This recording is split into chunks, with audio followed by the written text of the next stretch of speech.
Wait. Reusability concept அப்படின்னா என்ன அப்படின்னு இன்னைக்கு பார்க்கலாம். ஒரு ஃப்ரண்ட் அண்ட் டெவலப்மெண்ட் பேசிஸில் நான் சொல்கிறேன். ஒரு ஏபிஐ கால் இருக்குது ஒரு காம்பனண்ட்டுக்குள்ளே.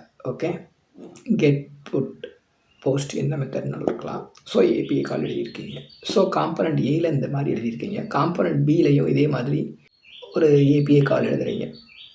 காம்பனண்ட் சிலையும் ஏபிஐ கால் எழுதுறீங்க அப்படின்னா, ஸோ ஒவ்வொரு டைமும் அந்த ஏபிஐ கால் எழுதாமல் ஏபிஐ காலுக்குன்னு சென்ட்ரலைஸ்டாக ஒரு ஜேஎஸ் ஃபைல் எழுதி அந்த ஜேஎஸ் ஃபைலில் ஏபிஐ ஸ்ட்ரக்சரை மெயின்டைன் பண்ணுங்கள்.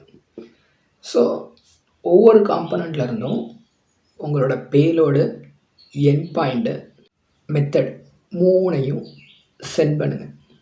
சர்வர்லேருந்து வரக்கூடிய ரெஸ்பான்ஸை அந்த ஜேஎஸ் ஃபைல் வழியாக உங்கள் காம்பனண்ட்டுக்கு ரிட்டர்ன் பண்ணிடும்.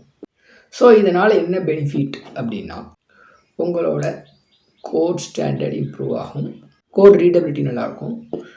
ஸோ இது எப்படி பாசிபிள்? நான் ஒரு பேஜில் வந்து கெட் ஏபி எழுதுவேன், பேஜில் புட் எழுதுவேன், போஸ்ட் எழுதுவேன் அப்படின்னா, ஸோ எல்லாத்தையுமே நீங்கள் கஸ்டமைஸ் பண்ணிக்கலாம். எண்ட் பாயிண்ட்டை வந்து நீங்கள் வந்து உங்களோட காம்பனண்ட் வந்து சென்ட் பண்ணிக்கலாம்.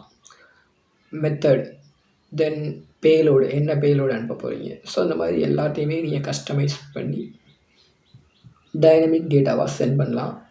உங்களோட அந்த சென்ட்ரலைஸ்டு ஜேஎஸ் ஃபைலில் எல்லாத்தையுமே வேரியபிளாக நீங்கள் செட் பண்ணிட்டீங்கன்னா மட்டுமே போதும். ஸோ இதை பற்றின டீட்டெயில்டு வீடியோ உங்களுக்கு வேணும் அப்படின்னு நினச்சிங்க அப்படின்னா கமெண்டில் பின் பண்ணுங்கள். டெஃபினெட்லி நான் ஒரு வீடியோ இதுக்காக மேக் பண்ணி நான் உங்களுக்கு போஸ்ட் பண்ணுறேன்.